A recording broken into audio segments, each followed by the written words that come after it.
Okay, the little switch is over here somewhere. I just found it. Okay, here we go. It sounds like a car, like starting up.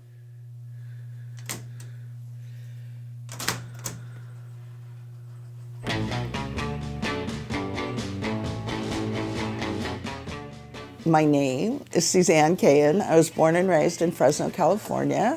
I went to college at UC Santa Cruz, and I didn't really know what I wanted to do when I grow up, so I studied sociology. 8 years after I had graduated from UCSC, I realized the only thing that really inspired me was going to concerts. I was like, damn, I would like to do this for the people, to do a magazine, to do this kind of information. Anyway, I ended up being an entertainment journalist most of my life.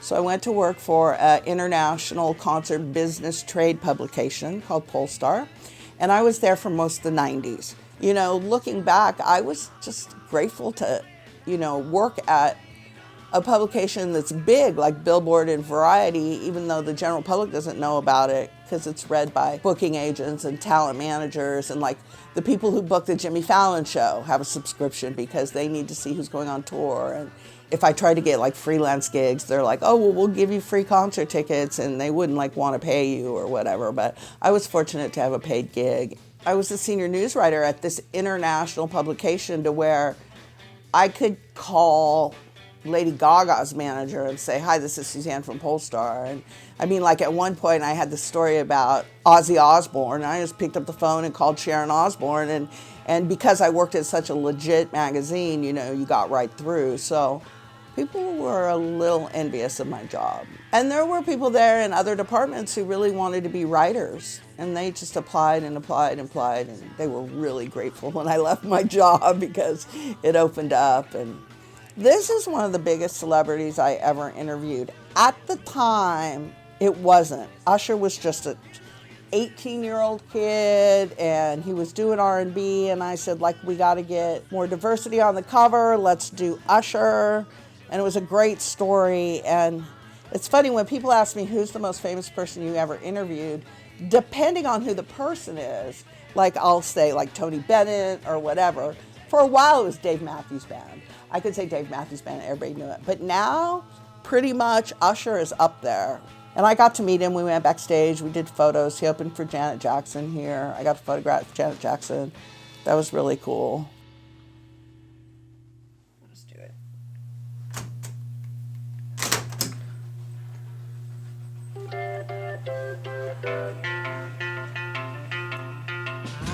I think like this, right? My mind works like a roller coaster.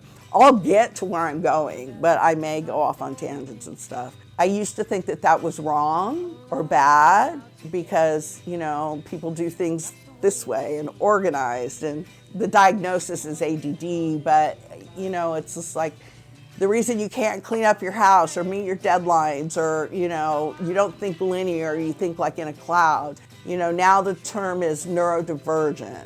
Everybody thinks differently, and it's okay.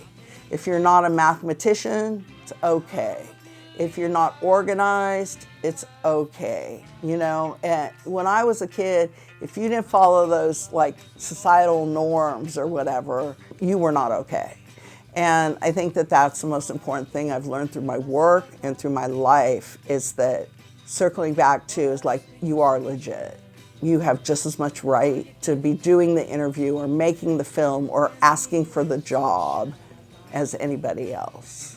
It's that old thing, you can do it. If you want it, you can do it. I mean, I freaking interviewed rock stars. I mean, there was some luck and some talent.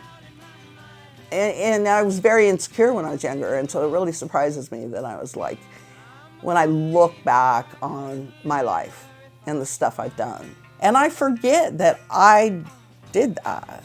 I think I have a lot to give. I'd like to maybe go into teaching. I've always wanted to go back to school, so I'm not done.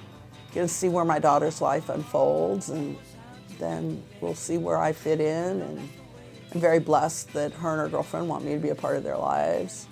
So there's a lot more about me, but I've been talking a lot.